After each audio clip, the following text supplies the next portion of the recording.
Well, Senator Elizabeth Warren's recent rise in the polls has come with extra scrutiny, as it does for all candidates. But there are new questions about whether some of that scrutiny is aimed at her gender.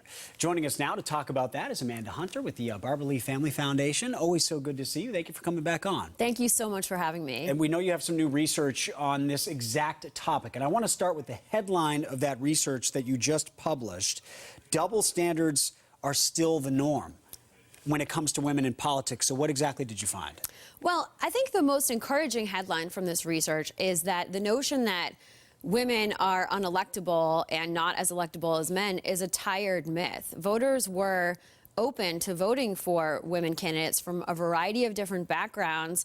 In fact, every woman candidate that we tested on a hypothetical ballot against a straight white man of the opposite party either won or tied her ballot. So overall, it's very good news for women, but certainly there are still a lot of double standards that voters hold. And you found specifically that voters were aware that these double standards existed, but still applied them. What did you find with that? Exactly. So voters were aware that there are double standards when it comes to qualifications and likability. Basically, women have to be twice as good in a lot of ways. And voters sort of recognize that, but then voters still have those high expectations when it comes to women. Because so much of voting is just from the gut anyway. Let's apply this specifically to Senator Elizabeth Warren. She's running near the front right now of the Democratic primary, depending on the poll you look at.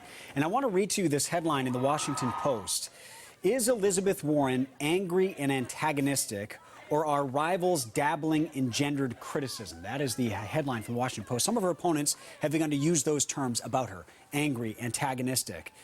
Do you think that that's an effective strategy from a male candidate to apply those words to a female candidate? The reason that those attacks can be damaging is because we know that likability is a non-negotiable for women candidates. Voters will not support a woman that they do not like, even if they believe that she's qualified. And we just found in our new research that likability is still very important to voters. Whereas voters will vote for a man they don't necessarily like. Polls in 2016 showed that President Trump's favorability ratings were not high, and yet people voted for him.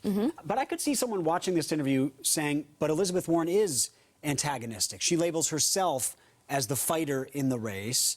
So is it necessarily sexist or unfair to use that as an attack against her? Men are sort of allowed to show emotion in different ways. There's certainly been some violent vocabulary and rhetoric used by some of the men in the 2020 race already. And we've also seen some of the men on the campaign trail get frustrated with media and have some snippy outbursts that women would be pilloried if they had that same type of behavior. And the male candidates weren't necessarily criticized for that. Right. I want to get to one more fascinating number. This is from a recent poll of the 6 swing states that will decide the 2020 election. It's done by the New York Times and Siena College, and it asked voters, do they agree with the statement that, quote, most of the women who run for president just aren't that likable?